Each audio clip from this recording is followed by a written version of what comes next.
શ્રી 22 ગામ તપોધન બ્રાહ્મણ સમાજના શાહી સમૂહ લગ્નોત્સવ 3 ફેબ્રુઆરી 2025 સોમવારના દિવસે રણાસણ ખાતે યોજાનાર છે।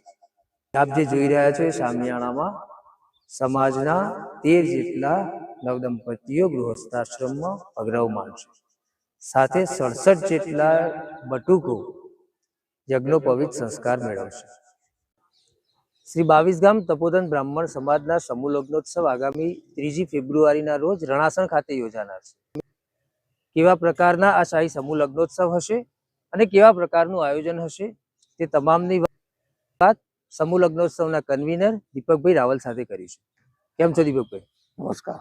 કેવા પ્રકારનું આયોજન છે અને રણાસણ ખાતે ફરી એકવાર સમાજ જ્યારે શાહી સમૂહ લગ્નોત્સવ કરી રહ્યું છે તો આપે શું કેવા પ્રકારનું આયોજન કરેલું છે?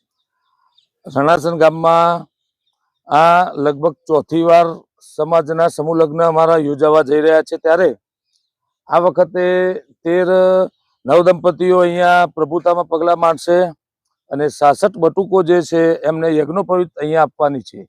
અને અમારા અંદાજ મુજબ લગભગ સમાજનું 8000 થી પણ વધારે માણસો અહીંયા પધારવાનું છે।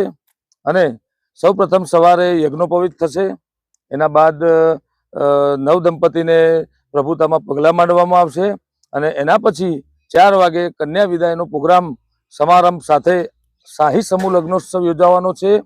અને દરેક કન્યાને એની ઘરવખરીમાં ટેમ્પા ભરીને ફૂલ સામાન, એનો સોફા, પલંગ, ઘરઘંટી, મિક્સર મશીન, તમામ જરૂરી વસ્તુઓ સમાજ એ કન્યાઓને દાનમાં આપી રહ્યો છે। એટલે અમને સમાજના યુવાનો અહીંયા ખૂબ ઉમટી રહ્યા છે અને સમાજના યુવાનોનો ખૂબ સાથ સહકાર મળી રહ્યો છે। અને દાતાઓએ પણ એટલા ઉદારીથી એટલું દાન આપ્યું છે કે આ સમૂહ લગ્ન શાહી સમૂહ લગ્નોત્સવ થવા જઈ રહ્યો છે, ત્યારે અહીંયા સમાજ સારી રીતે ઉપસ્થિત રહેવાનો છે। આભાર।